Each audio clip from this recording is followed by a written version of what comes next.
Bonjour encore, bien-aimés. Nous sommes toujours dans notre étude sur le livre d'Apocalypse. Et ce matin, par la grâce de Dieu, nous allons continuer notre étude sur le livre d'Apocalypse au chapitre 6, qui nous parle des l'ouverture des 6 premières sceaux. Et par la grâce de Dieu, je pense que le Seigneur est en train de nous faire comprendre sa pensée et sa vision par rapport à ce que nous sommes en train de voir. Et ce matin, nous bénissons le Seigneur pour la présence de tout un chacun. Et du coup, nous allons nous lancer directement sur les livres d'Apocalypse, chapitre 6. Je regardais quand l'agneau ouvrit un des 7 sceaux et j'entendis l'un des 4 êtres vivants dire, comme une voix de tonnerre, viens. Je regardais et voici un cheval blanc. Celui qui le montait tenait un arc. Une couronne lui fit donner et il partit en vainqueur et pour vaincre. Quand il ouvrit le second sceau, j'entendis le second être vivant dire, viens. Et un autre cheval rouge, feu, sortit. Celui qui le montait reçut le pouvoir d'ôter la paix de la terre, afin que les hommes s'égorgent les uns les autres, et une grande épée lui fit donner. Quand il ouvrit le troisième sceau, j'entendis le troisième être vivant dire, viens. J'ai regardé et voici un cheval noir. Celui qui le montait tenait une balance à la main. Et j'ai entendu comme une voix au milieu de 4 êtres vivants. Elle disait, une mesure de blé pour un denier et 3 mesures d'orge pour un denier. Quant à l'huile et au vin, n'y touchez pas. Quand il ouvrit le 4e sceau, j'entendis la voix du 4e ange vivant, du 4e être vivant, dire, viens. Je regardais et voici un cheval d'une couleur verdâtre. Celui qui le montait se nommait la mort, et les séjours de mort l'accompagnaient. Le pouvoir leur fut donné sur les quarts de la terre pour faire périr les hommes par l'épée, par la famine, par la peste et par les bêtes sauvages de la terre.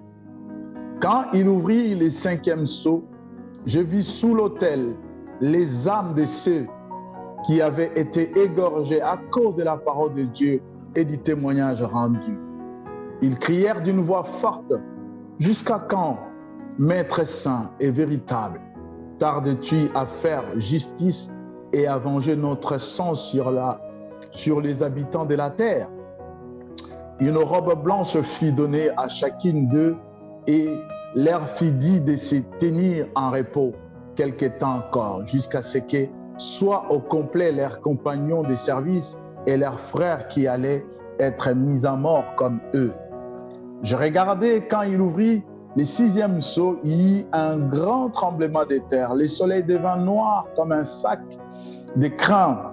La lune entière devint comme du sang et les étoiles du ciel tombèrent sur la terre comme lorsqu'un figuier secoué par un grand vent laisse tomber ses figues. Le ciel se retira tel un livre qu'on roule et toutes les montagnes et les îles furent écartées de leur place. Le roi de la terre, les grands, les chefs militaires, les riches, les puissants, tous les esclaves et les hommes libres se cachèrent dans les cavernes et dans les rochers des montagnes.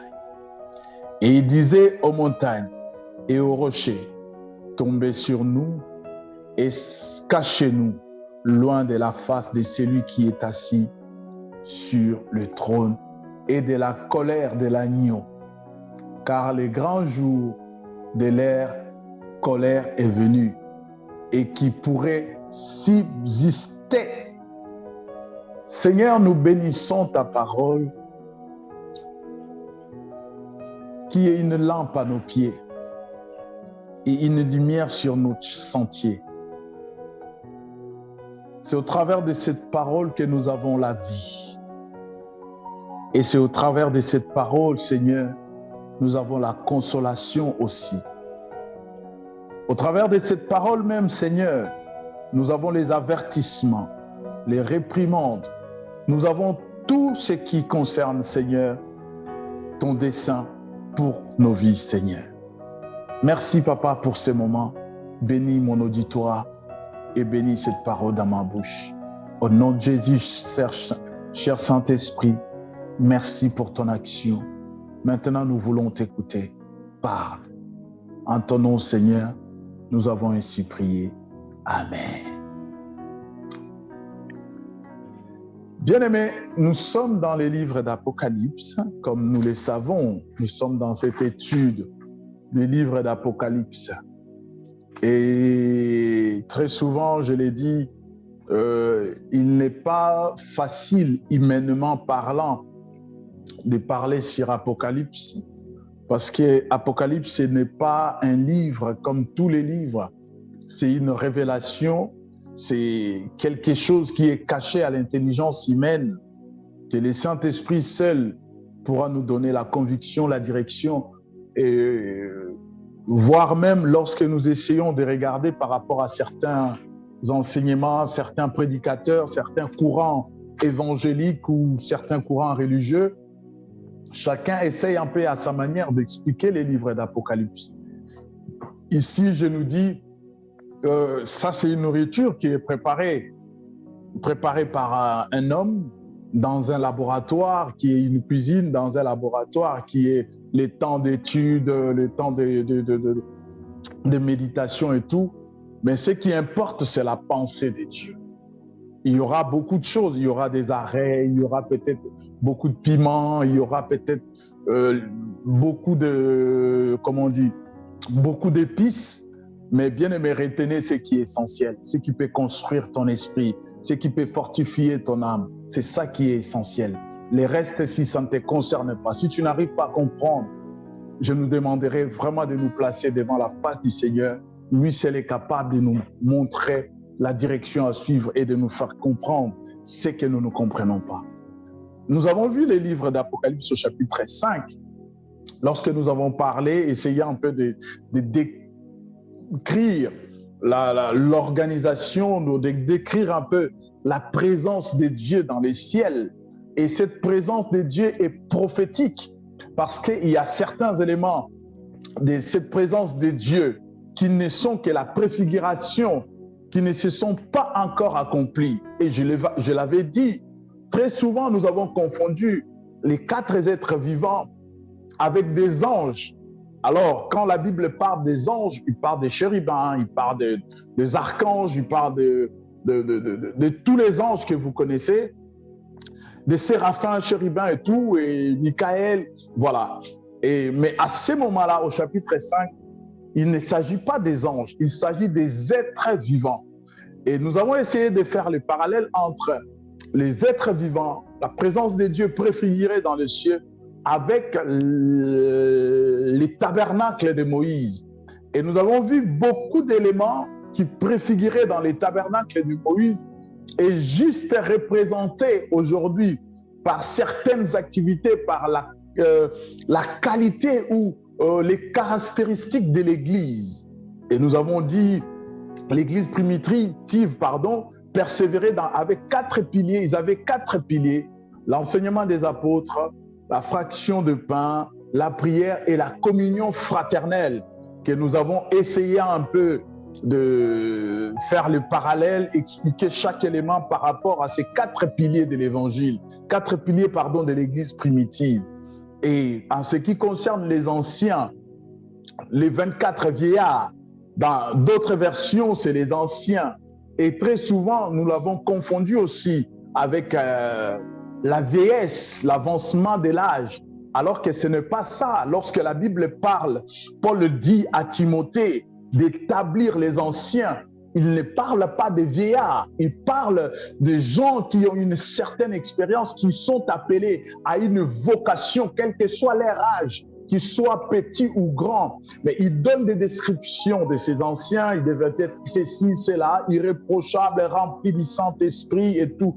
Et lorsque nous voyons Moïse organiser les services lorsque le Seigneur l'avait demandé, nous voyons, bien aimé, il organisait par groupe de 24. Et nous avons dit que les 24 vieillards n'est que représentatif. Ce n'est qu'une représentation de ce qui est le corps du Christ aujourd'hui. Ce n'est qu'une représentation. Il y a certaines exégèses qui disent le 24 vieillards, c'est 12 apôtres et 12 tribus d'Israël. Vous voyez? Mais personnellement, je n'adhère pas à cette pensée. Je crois certainement, comme Moïse l'a fait, comme je l'avais expliqué. Aujourd'hui, nous élissons de députés, nous choisissons des députés, des sénateurs, pour pouvoir nous représenter dans les chambres. Et c'est pareil, Dieu prend une représentation aujourd'hui pour préfigurer, représenter l'Église, représenter le corps du Christ que nous sommes. Et ces corps et les services qui est rendu, bien aimé, ce n'est pas des vieillards qui ont des cannes, qui sont fatigués. Non, je l'ai expliqué, les anciens, comme les pasteurs, comme les apôtres, comme les évangélistes, comme des diacres qui sont, quand je parle des diacres, c'est-à-dire ils sont appelés, ce n'est pas diacre dans le sens du service, mais beaucoup plus, si je peux dire ainsi, qui sont appelés, qui ont une vocation, qui est les cinq ministères ou non, mais qui sont appelés à exercer une certaine autorité dans la parole au niveau de l'Église, qui contrôlent les bons déroulements du corps de l'Église, d'une Église locale. C'est ces anciens-là qu'il s'agit, quel que soit leur âge, mais aussi longtemps qu'il est marié d'une seule femme, il craint Dieu, il est rempli du Saint-Esprit, il est irréprochable. À ce moment-là, l'Église peut le reconnaître comme ancien, afin de pouvoir veiller au bon fonctionnement de l'Église. Et les 24 anciens sont représentés, ils nous représentent en fait. Bien aimé, les services d'adoration, de prosternation dans la présence divine, ça sera à nous de l'exercer, bien aimé. Dieu n'a pas créé, Dieu ne nous a pas sauvés seulement, on l'a dit. La Bible dit, les langues cesseront, les miracles, tout ce que nous voyons cesseront. Mais dans la présence de Dieu, nous serons là en train de reconnaître sa souveraineté, nous rabaisser devant lui, bien-aimé. Les 24 vieillards, ce n'est pas seulement eux qui recevront les couronnes de récompense. Moi, je recevrai une couronne de gloire, une couronne parce que je peux résister.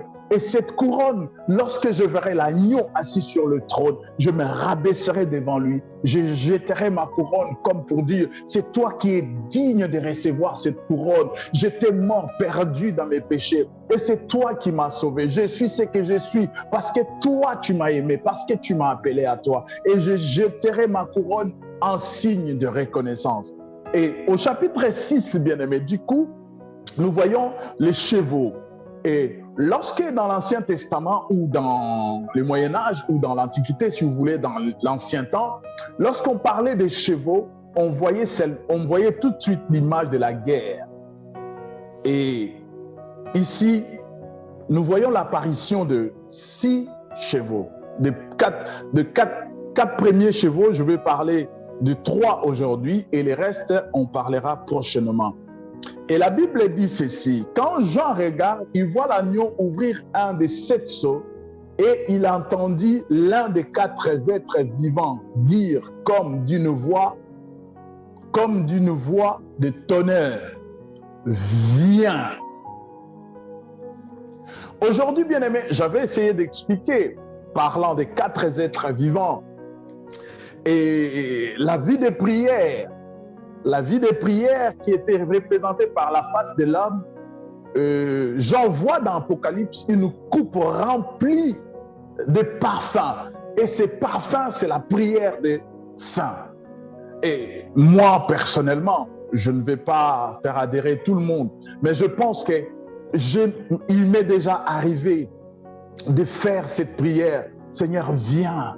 Seigneur, viens, sauve ton pays, sauve ton peuple. Seigneur, viens, délivre ton peuple. Et aujourd'hui, l'Église gémisse. L'Église gémit face à cette cruauté, à cette méchanceté, à cet égarement, à cette obscurité qu'il y a dans le monde. L'Église gémit et l'Église prie pour que le Seigneur puisse sauver, pour que le Seigneur puisse faire briller par sa lumière dans ce monde qui est ténébreux. Et l'Église est en train de prier, à quelque sorte, nous crions, viens Seigneur, viens, ton peuple est en train de périr, viens, l'humanité va à sa perte. Et la Bible dit, l'écho de cette voix résonne comme la voix des tonnerres. Et lorsque Jean voit, il regarde et voici un cheval blanc. Celui qui l'est monté tenait un arc. Une couronne lui fut donnée et il partit en vainqueur. Le premier des chevaux, c'est le cheval blanc. Et beaucoup, en ce qui concerne ce cheval blanc, beaucoup d'exégèses ont confondu avec le cheval blanc d'Apocalypse 19. Ici, bien-aimés, nous sommes face au fléau. Nous sommes face à la dévastation. Nous sommes face, le Seigneur va livrer le monde. Et nous le savons, bien-aimés, parmi les attributs du diable, nous savons qu'il se déguise en ange de lumière alors qu'il ne l'est pas. Et lorsque nous regardons l'aspect de ces chevaux et par rapport aux autres chevaux qui vont suivre, il est improbable que sur ces chevaux, celui qui vient sur ces chevaux blancs soit Jésus-Christ. Parce que non, à ce moment-là, ces chevaux, il vient et la première caractéristique de ces chevaux, c'est quoi? C'est la séduction. Il vient pour séduire le monde. Il vient avec un esprit de fausse prophétie, un esprit de séduction pour séduire. La Bible dit, pour ces temps-là, s'il n'avait pas été réduit, même les élus seront séduits. Et le premier cheval, il vient avec cet esprit de séduction et de fausses prophéties. Cet esprit comment on dit, cet esprit je viens de le dire là, j'ai perdu le fil. Il vient caricaturer le Seigneur Jésus. Il vient comme l'ange de lumière, mais il ne l'est pas. Et lorsque nous lisons, bien aimé, le chapitre 6 et surtout le premier cheval, du premier au troisième cheval, oui, jusqu'au quatrième, ouais, nous voyons les parallélismes que nous pouvons faire, l'analogie avec Matthieu chapitre 24. Et par la grâce de Dieu, nous essayerons de le voir ensemble. Et de même, les éléments consécutifs à l'ouverture des 4 premiers sceaux comportent certaines analogies. C'est aussi le cas pour ceux qui suivent l'ouverture des 3 derniers sceaux. Dans le premier groupe, après l'ouverture des 4 premiers sceaux, des chevaux et des cavaliers se lancent vers la terre pour exécuter des jugements divins. Ces chevaux rappellent ceux que le prophète Zacharie identifie en son temps aux 4 vents des cieux qui sortent du lieu où il se tenait devant le Seigneur de toute la terre. L'Écriture associe très souvent les chevaux à la guerre. Apocalypse chapitre 6, du chapitre 6 au verset 8, et nous voyons cela. Et il décrit les terribles affrontements terrestres entre les forces du bien et celles du mal. Combat qui n'échappe pas au contrôle du Seigneur des armées. Lui-même, à l'ouverture des 3 derniers sceaux, cela correspond aux événements qui se déroulent principalement au ciel. La prière des martyrs de l'agneau, silence d'une demi-heure, des événements qui se répercuteront sur la terre, répandant une indicible teneur parmi les hommes, enfin conscient de la colère de l'agneau. La première analogie, bien aimé, les événements d'Apocalypse 6 s'apprennent étroitement à la prophétie du Seigneur Jésus en Matthieu 24. Sur le mont des Oliviers, les fils de Dieu, il a prédit des éléments qui deviennent pour Jean l'objet d'une nouvelle révélation plus détaillée. Les parallèles peuvent s'établir comme suit. Matthieu 24, à partir du verset 5. Matthieu 24, j'aimerais que si vous avez vos Bibles, mettez-vous sur Matthieu 24, le temps de faire les parallèles. Matthieu 24, à partir du verset 6. Matthieu 24, verset 5. Je vais lire rapidement. La Bible dit, « Car plusieurs viendront sous mon nom, en disant, c'est moi qui suis le Christ, et ils séduiront beaucoup de gens. » Je parlais de la séduction. Le premier cheval, il vient avec un esprit de séduction. Apocalypse 1, 2. Il vient pour séduire les morts. La Bible dit, une couronne lui est donnée et une épée. Il va pour vaincre. Et il a vaincu. Il a vaincu. La Bible dit, ces temps, s'il n'avait pas été abrégé, même les élus seront séduits, bien-aimés. Voilà pourquoi aujourd'hui, lorsque nous regardons certains événements, nous pouvons dire, bien-aimés, ce n'est pas parce que nous citons le nom de Jésus, ce n'est pas parce que nous ouvrons la Bible, ce n'est pas parce que nous avons une grande croix derrière l'estrade, ce n'est pas parce qu'il y a une grande croix sur la chair, ce n'est pas parce que je parle en langue, je prophétise et que ceux-là sont authentiques. Je l'ai dit, le diable est un imitateur, c'est un ange de lumière, il se déguise. Le diable n'imite que Dieu. Je l'ai dit au début de mon intervention, je dis, très souvent, les gens, beaucoup de personnes confondent les cavaliers de Apocalypse 6 avec les cavaliers de Apocalypse 19.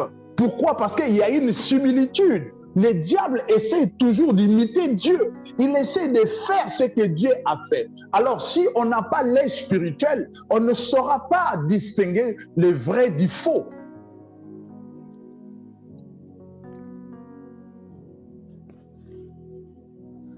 Matthieu 24, verset 5.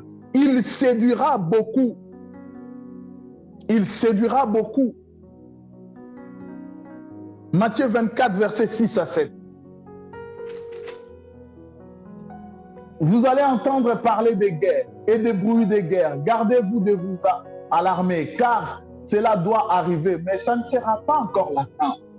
Une nation s'élèvera contre une autre, et un royaume contre un autre royaume. Il y aura par endroits de famine et de tremblements de guerre. Le deuxième cheval qui amène la guerre. Apocalypse 6, 3 à 4.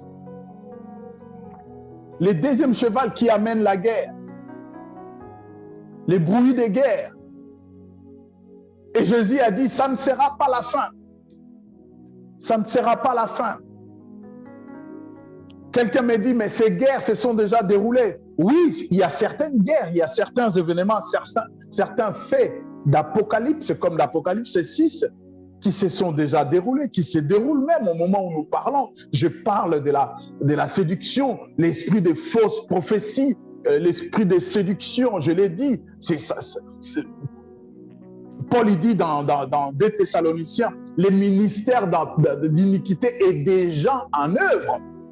Il reste juste l'apparition de l'impie. Et lorsque le Saint-Esprit sera enlevé, bien-aimé, là, il n'y aura plus la dispensation de la grâce. Lorsque le Saint-Esprit sera enlevé, c'est là où nous verrons le diable se déchaîner dans toute sa colère, sachant qu'il a peu de temps. Parce que l'Église sera enlevée. Et la Bible dit, pourvu que celui qui les retient soit enlevé. Qu'est-ce qui retient l'Église? L'apparition de l'impie, la cruauté que le monde devrait subir. C'est juste le Saint-Esprit et parce que l'Église est encore sur terre. Et le troisième cheval, Matthieu 24, verset 7, une nation s'élèvera contre une autre, un royaume contre un autre. Il y aura par endroits des famines, des tremblements de terre, ainsi de suite. Et le troisième cheval qui amène la fin. Qui amène la fin. Et nous allons continuer par rapport à comment je vais développer mon message. Et nous verrons, bien-aimés, au cours de cette étude, bien-aimés, nous ferons souvent référence à ces parallèles. Plutôt qu'à celui de propos certains des exégèses qui ne souscrivent pas nécessairement à cet exposé que je fais. L'ouverture des 4 premiers sceaux commence. L'ouverture des 4 premiers sceaux et le commencement des douleurs correspond aux 3 ans et demi de la première moitié de 70e semaine prophétique de Daniel. Nous avons parlé de cela. Nous avons parlé de cela lorsque nous avons parlé du livre de Daniel. Nous avons parlé de cela. Nous avons parlé de ça lorsque nous avons parlé du livre de Daniel. Nous pouvons aller revoir ça rapidement. Daniel chapitre 9. Daniel chapitre 9 à partir du 24e verset. Qu'est-ce que la Bible déclare? Nous avons parlé de la moitié des 70e semaine. Daniel chapitre 9 versets 24 et 27. La Bible dit ceci.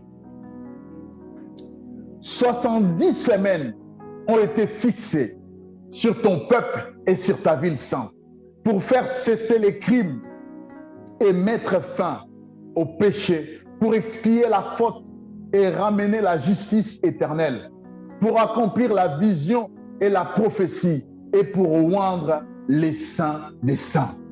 Verset 27. Il fera avec beaucoup une solide alliance d'une semaine et durant la moitié de la semaine, 1 semaine et demie, je parlais de cela, et la moitié de la semaine, il fera cesser les sacrifices et les offrandes. Les dévastateurs ira à l'extrême des abominations jusqu'à ce que la ruine et ce qui a été résolu fonde sur les dévastateurs.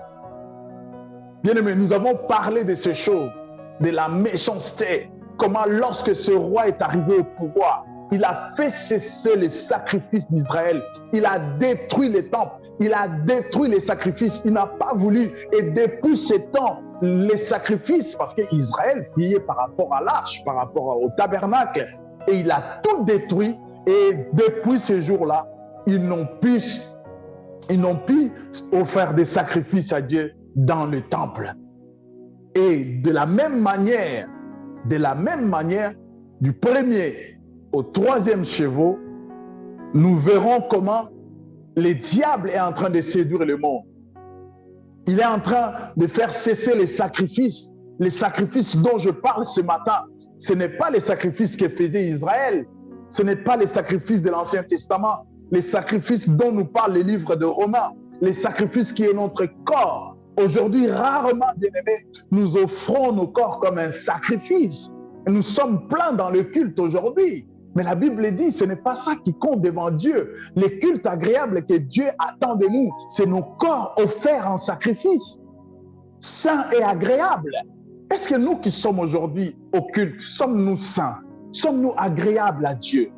Est-ce que nous cherchons à plaire à Dieu? Est-ce que nous sommes agréables lorsque Dieu nous regarde? Est-ce que réellement nous sommes agréables? Est-ce que nous nous affilions, nous acceptons l'œuvre de la croix comme étant notre prix de rachat? Est-ce que nous prenons conscience de cela, qu'un innocent est mort à notre place? Et à cela, est-ce que nous sommes d'accord avec l'œuvre de la croix? Est-ce que nous sommes saints? C'est ça la sainteté. La sainteté ne consiste pas à une canonisation. La sainteté, c'est lorsque nous acceptons que Jésus est mort pour nous les pécheurs. Il nous a substitués à la croix. Il a payé le prix du rachat par sa vie, par son sang. Et à ce moment-là, la justice et la sainteté de Dieu nous est octroyée.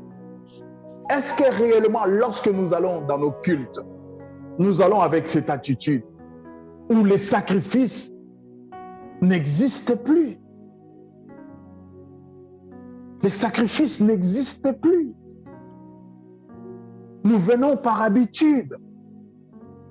Nous savons, le culte commence par ça, ça finit par celui-là. Et quand le pasteur parle, il peut tout dire à la fin, au fin.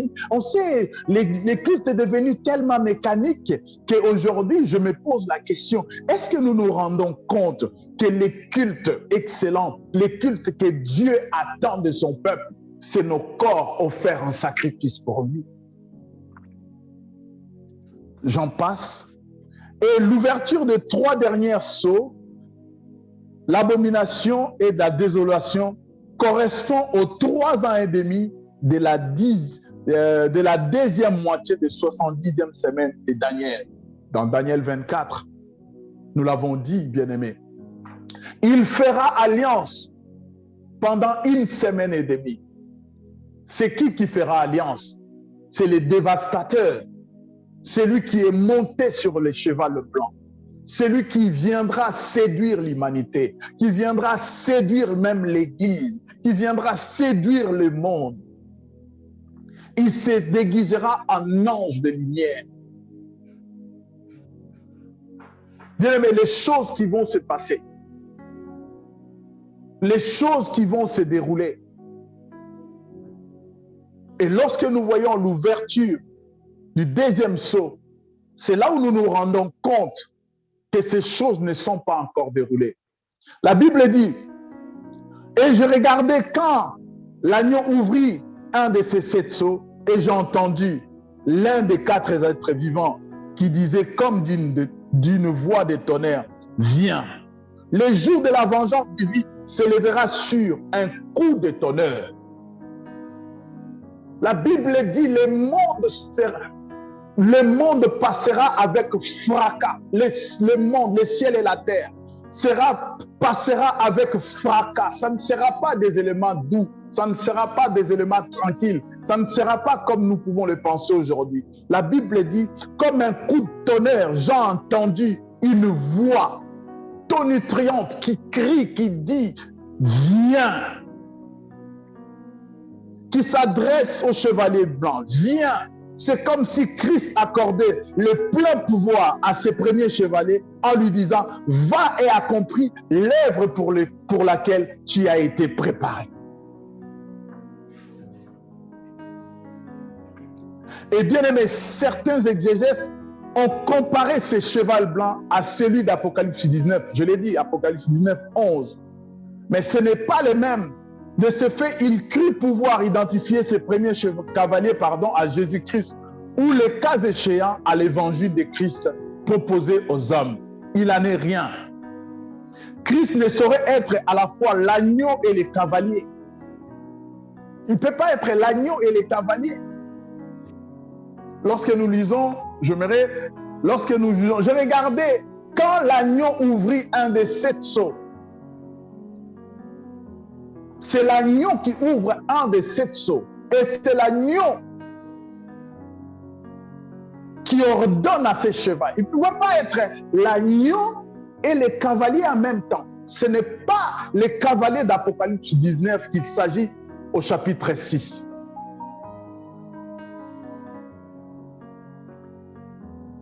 Et déjà couronné de gloire et d'honneur, il n'a pas besoin d'autre couronne. Et à ces cavaliers, on a donné une couronne. Mais Christ est déjà couronné de gloire. Il n'est pas couronné, puisse encore rehausser cette couronne parfaite. Il n'a pas d'autre couronne au-dessus de la couronne qu'a reçu Jésus. Il n'y a pas d'autre couronne. Donc, il est improbable que les cavaliers de ces chevaliers blancs soient les mêmes que Christ. Je disais, les chevaliers blancs représentent la séduction satanique dans toute sa sordide, dans toute sa perfide, pardon. Et dans les Écritures, le blanc symbolise souvent la pureté. Or, le diable veut toujours persuader ses victimes de la pureté de ses intentions. La séduction est son arme favorite et il imite tout ce qui est divin.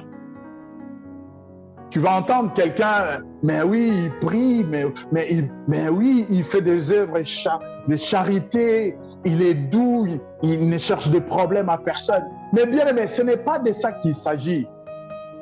Le diable est l'ange de lumière. Lorsqu'il vient ici, il ne vient pas avec méchanceté. Ce n'est pas les gars qu'on nous présente avec une queue, avec, je ne sais pas, avec des dents, je ne sais pas comment, des grimaces. Non. Il se déguise en ange de lumière. Et lorsqu'il vient, la séduction est son arme favorite. Il vient sur un cheval blanc. Il est blanc, il est pur. Il est doux, il prêche bien, il parle bien. Et lorsqu'il prophétise, les choses s'accomplissent. Il est gentil. Mais souvenez-vous de ce qu'a dit Jésus. Lisons Matthieu chapitre 7, verset 15. Matthieu 7, 15.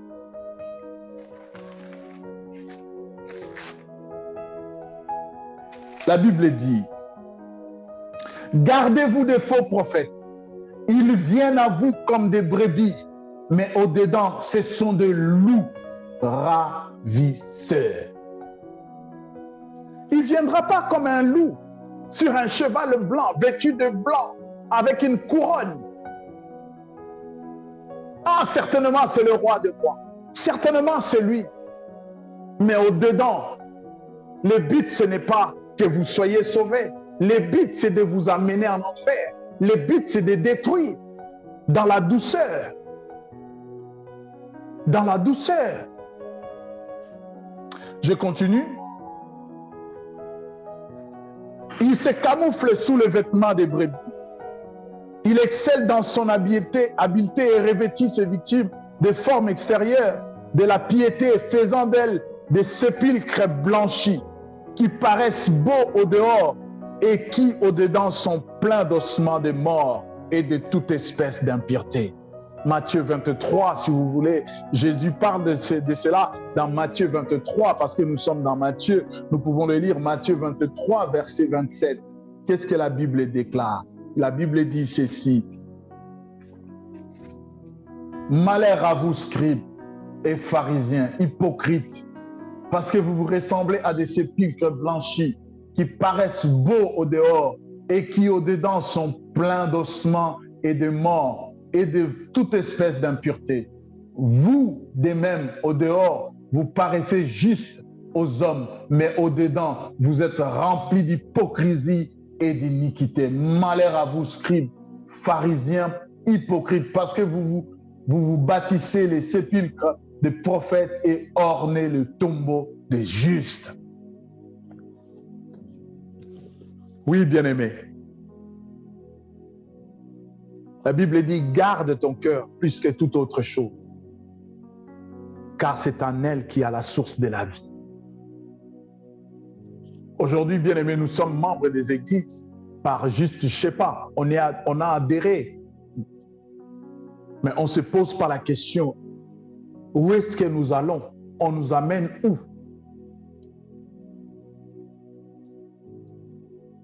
Dans ce que je suis, dans cette église, la finalité, c'est quoi? Dieu ne t'a jamais convaincu de ta finalité, mais tu persistes.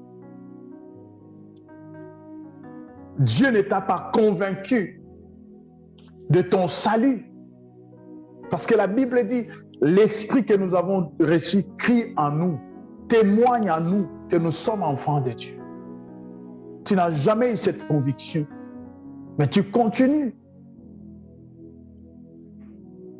Et nous sommes des pasteurs, des prophètes, des ministres qui n'ont jamais reçu cette conviction, mais nous persistons parce que nous avons du monde, nous avons de l'espace, nous avons des vues.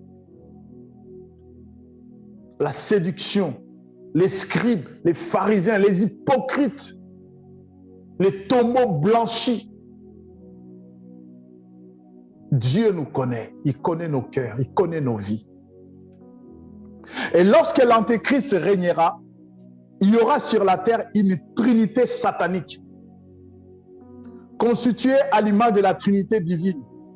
Satan, le père du mensonge, s'incarnera dans le fils de la perdition alors que l'esprit d'erreur séduira les hommes par des miracles mensongers. Apocalypse 13. Jean 8, 44 dit, Satan est le père du mensonge. Il a été trouvé mensonger depuis le commencement. Et lisons 2 Thessaloniciens 2, 3.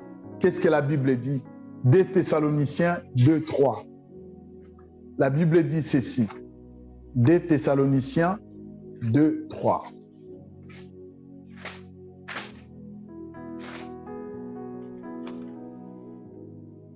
Que personne ne vous séduise d'aucune manière, car il faut qu'auparavant l'apostasie soit arrivée et que se révèle l'homme impie, les fils de la perdition. L'adversaire qui s'élèvera au-dessus de tout de ce qu'on appelle Dieu, ou qu'on adore, et qui va jusqu'à s'asseoir dans le temple de Dieu et se fera passer lui-même pour Dieu. Bien-aimé, c'est ce qui reste. La grande partie de la prophétie, il reste juste l'apparition de l'impie. L'apparition de l'impie qui ira s'asseoir dans les temples de Jérusalem et se proclamer Dieu. Lorsque les fléaux, les 6 sceaux, les 7 sceaux, lorsque ces sceaux seront déversés sur la terre, bien aimé, les choses ne seront pas comme aujourd'hui. Lorsque la Bible parle des guerres, nous assimilons cela beaucoup plus. Nous essayons de le comparer ou de dire non, on a eu la Première Guerre mondiale, on a eu la Deuxième Guerre mondiale, on a eu la guerre de sécession, on a eu la guerre de ceci. Mais bien aimé, ce n'est pas ces guerres dont parle la Bible. La Bible dit la guerre sera dans tout le monde entier, connaîtra la guerre. Alors que les Première et Deuxième Guerre mondiale, l'Afrique et certaines régions du monde étaient épargnées par cela. Oui, c'est vrai, les Africains ont perdu quelques hommes parce qu'ils sont venus combattre ici en Europe. Mais les guerres dont parle la Bible, le monde, il n'y a aucun point du monde qui sera épargné. Je continue et je disais, à son règne, lorsque l'Église sera enlevée sur la terre, il y aura la Trinité satanique. Satan lui-même, le père de mensonges, et il s'incarnera au fils de la perdition, et l'esprit d'erreur, de fausses prophéties, de faux enseignements. Voilà pourquoi, bien-aimé, il est très dangereux de croire qu'avec l'intelligence humaine, on peut interpréter la parole de Dieu. On peut prêcher, oui, on n'interdit à personne, mais avec l'intelligence humaine, on ne peut pas révéler la pensée de Dieu. Dieu ne travaille pas avec l'intelligence de l'homme. Dieu travaille avec son intelligence dans l'homme. Comprenez ces lapsus. Si ça aurait été le cas, il y a certaines personnes qui n'ont jamais été à l'école, ils ne sauront pas parler de la part de Dieu. Mais au moment où je vous parle, il y a des pygmées dans mon pays, en pleine forêt équatoriale, qui parlent de Dieu. Et lorsqu'ils parlent, si vous avez le Saint-Esprit, vous êtes convaincus des choses qui sortent de leur bouche alors qu'ils n'ont jamais été à l'école. L'esprit de séduction, il va nous envoyer des beaux parleurs, il va nous envoyer des beaux discoureurs qui ne craignent pas Dieu, qui amènent le peuple de Dieu dans la perdition. Et le peuple de Dieu suit comme des moutons parce qu'il suit la voix de leur berger. Mais il ne suit pas la voix du bon berger. Le Seigneur Jésus a prévenu ses disciples de ce que la séduction précédera tous les autres signes des temps de la fin. Prenez garde que personne ne vous séduise, car plusieurs viendront sous mon nom, disait le Seigneur. C'est moi qui suis le Christ, et il séduira beaucoup. Matthieu 24. Prenez garde que personne ne vous séduise. Et il séduira beaucoup d'hommes, beaucoup de gens. Là où ça me fait peur, la Bible dit, si les temps n'étaient pas écourtés, même les élus et la séduction, nous sommes au temps de la séduction. Dans tous les domaines. Dans tous les domaines. Nous sommes au temps de la perdition, de la séduction.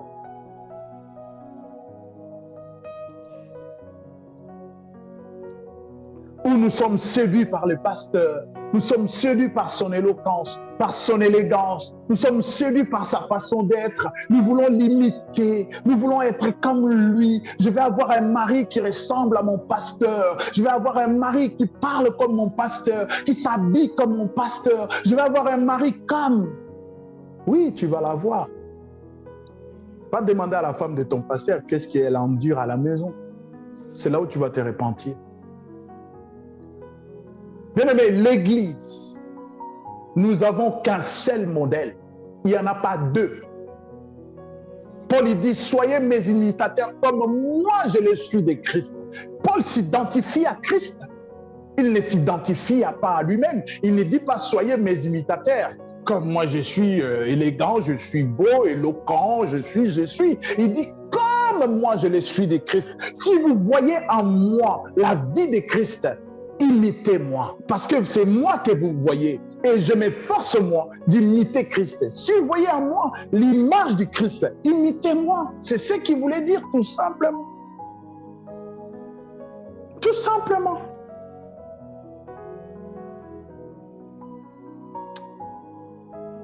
Ah Seigneur, aide-nous.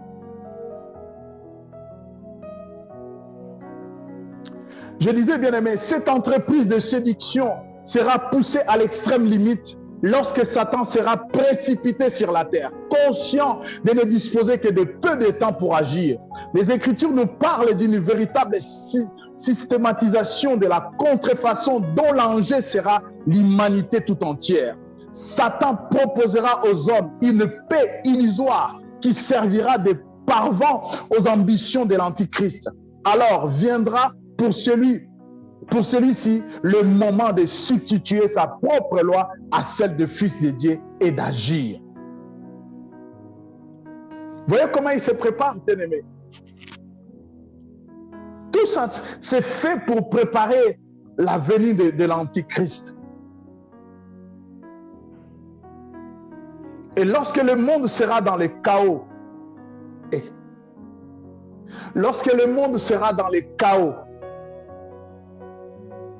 lorsqu'il y aura des pleurs, des guerres, des maladies, la famine,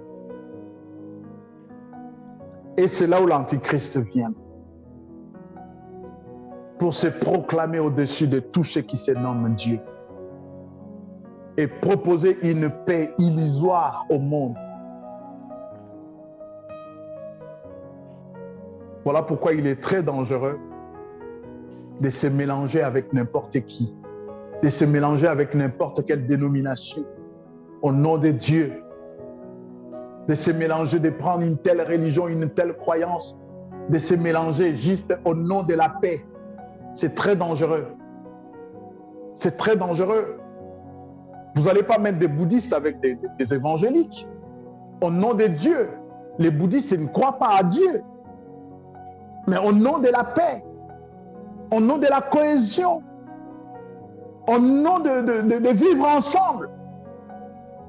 Non, on peut vivre ensemble sans se mettre, sans se dire qu'on a les mêmes croyances, on a les mêmes dieux. On peut vivre ensemble. On peut vivre ensemble. Mais ça, c'est des choses qui se préparent pour l'apparition de l'impie.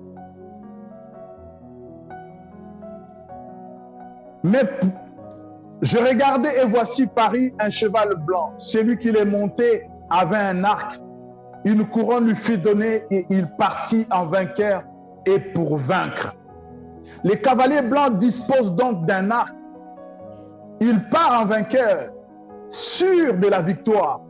Et s'il vainc, c'est que l'agneau lui a donné l'autorisation et la capacité. De son arc jaillissent des flèches meurtrières qui atteignent tous les coins de la terre. Il téléguide en quelque sorte le combat. Car voici les méchants bandent l'arc pour tirer dans l'ombre sur ceux dont le cœur est droit. Ce que disait David. Il a un arc. Et lorsque Paul nous parle de l'armure que devrions nous porter, il nous avertit, il dit, faites attention aux traits enflammés de l'ennemi.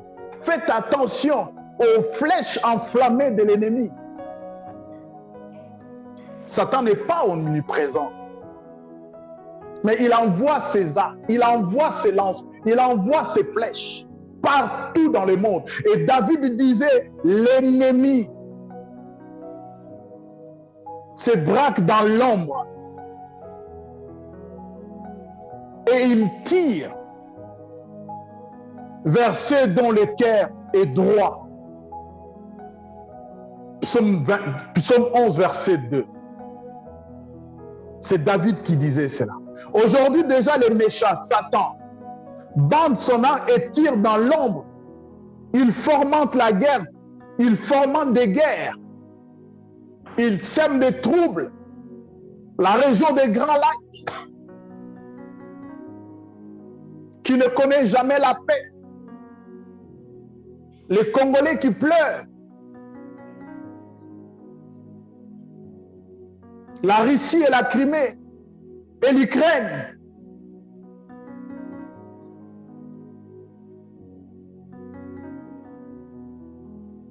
La Chine et l'Inde. Les États-Unis et la Corée du Nord. La France, le Mali et les djihadistes.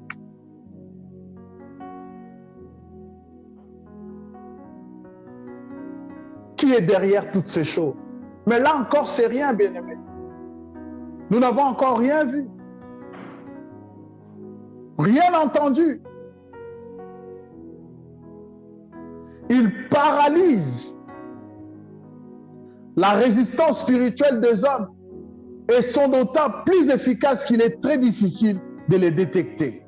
Ces victoires souterraines sapent peu à peu le fondement de la morale et préparent l'écroulement des valeurs humaines. Le mariage homosexuel, l'inceste,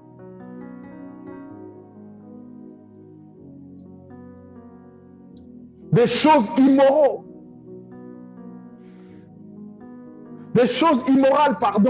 que nous acceptons aujourd'hui.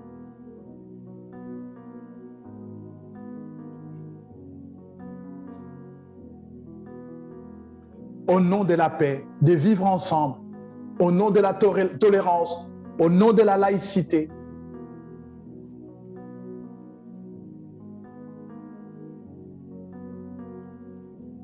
Bien que l'Église ne soit pas encore enlevée au ciel, lorsque l'influence modératrice du Saint-Esprit aura disparu, cette puissance satanique défilera sur le monde par une ultime tentative de conquête des masses.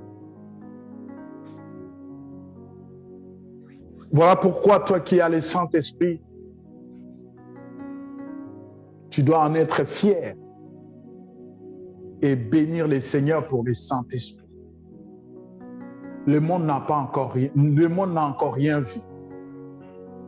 Les événements qui viendront après l'enlèvement de l'Église, bien-aimés.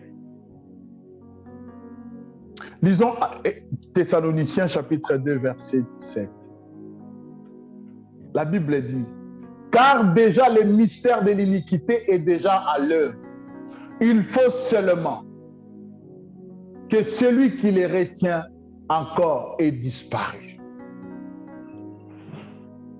Bien-aimé, je l'ai dit, le mystère de l'iniquité est déjà en œuvre.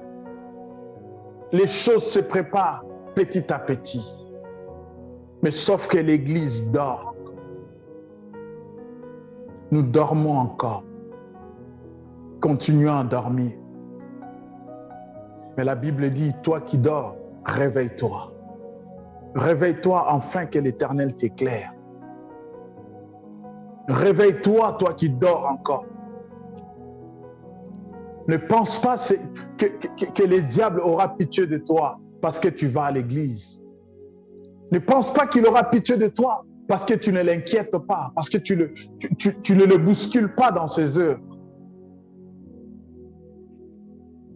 La Bible dit, malheur à la terre. Malheur à la terre. Il sait qu'il a peu de temps. Et voilà pourquoi Paul nous dit, lorsque nous entendons sa voix, n'endurcissons pas nos cœurs et rachetons le temps, car les jours sont mauvais. Les jours mauvais arrivent. C'est le temps, vous et moi, d'être sérieux, de nous ranger derrière le Saint-Esprit, de marcher dans la crainte, dans l'obéissance, de se dire, quoi qu'il arrive, Seigneur, je persévérerai. Même seul, je m'accrocherai. Même abandonné, je poursuivrai ma voie. Aujourd'hui, regarde-moi, tu es chrétien parce que tu vas dans une église. Lorsque les églises étaient fermées, là, vous avez vu les chrétiens, même sur les réseaux sociaux? Vous avez vu comment nous nous sommes comportés? Mais le Seigneur, notre Dieu, nous aime encore. Ce matin, sa grâce est encore disponible. Nous pouvons revenir à lui avant que cela soit trop tard. Nous pouvons revenir à lui avant que le diable nous gagne définitivement. Nous pouvons revenir au Seigneur. Bien-aimé, pendant que le diable est en train de préparer l'avènement de l'Antéchrist, l'Église est en train de somnoler. L'Église est en train de dormir. Nous sommes dans des guéguerres, nous sommes dans des chamailleries, nous sommes dans les tiraillements. Mais de l'autre côté, il se prépare lentement et sûrement. Moi, personnellement, j'ai souvent dit, il y a certaines situations dans le monde qui ne vont pas s'arranger. Matthieu 24 l'a dit, et lorsque nous lisons Apocalypse 6, nous voyons ce que le Seigneur a dit prophétiquement. Jean l'a vu dans la vision. Jean l'a vu dans la vision. La famine va encore s'accentuer dans le monde. La carence de certains denrées alimentaires. Le monde va manquer de l'eau bientôt. Bientôt.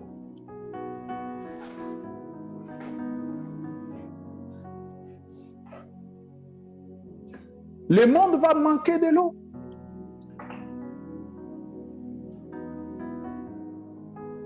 Aujourd'hui, dans mon pays, il y a des Chinois qui viennent cultiver au Congo pour amener de la nourriture en Chine. Il y a des étrangers. On a vendu, selon Al Gore, on a vendu, je crois, 85% des terres arables du Congo. On les a vendues à qui? On ne sait pas. Qui les cultive? On ne sait pas.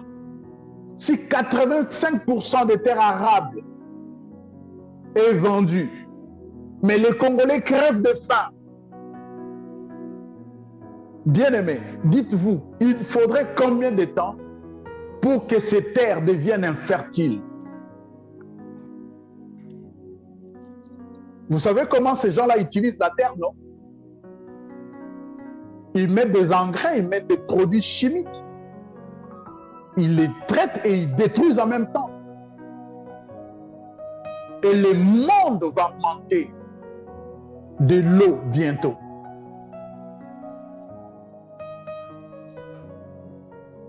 Le monde va manquer de l'eau bientôt.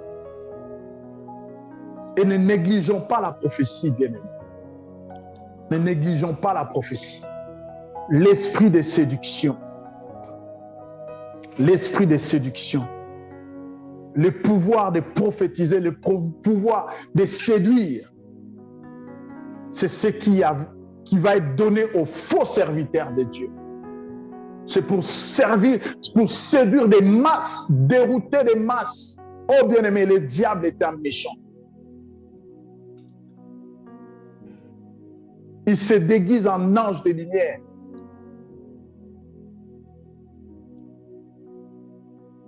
Je l'ai dit, bien-aimé, ce n'est pas parce que nous tenons la Bible, ce n'est pas parce que nous ouvrons, nous portons des toges, ce n'est pas parce que nous mangeons la Sainte Seine. Ça, c'est des symboliques. Ça n'a rien à voir avec la vie de Dieu. Rien à voir avec la vie de Dieu.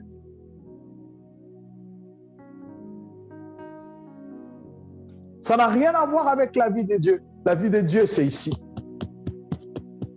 C'est ici. Vous m'aimez seulement en parole. Vos cœurs sont loin de vous. Sont loin de vous. Regardons comment la chair est entrée dans l'église. On va à l'église pour montrer son beau costume, sa belle chaussure, sa belle voiture. On va à l'église parce que quand tu regardes par le miroir, tu te dis, aujourd'hui, c'est ça l'église. Honte à nous. L'esprit de séduction. Et ce cheval blanc sur sa main, il a un arc. Il a un arc. Et il envoie des flèches enflammées. Et ces flèches ne sont pas destinées à ses adeptes, à ceux qui les servent déjà. Ces flèches sont destinées à nous, enfants de Dieu. Voilà pourquoi il faut s'efforcer à être sérieux. S'efforcer à se conformer à la parole de Dieu. Je vais m'arrêter là pour ne pas trop parler. J'avais prévu de parler de 3 sceaux, mais on continuera dimanche prochain. Seigneur, bénis ta parole dans nos cœurs. Nous prions, Seigneur, que cette parole trouve place dans nos cœurs. Surtout, aide-nous, Seigneur, à ne pas succomber dans la séduction.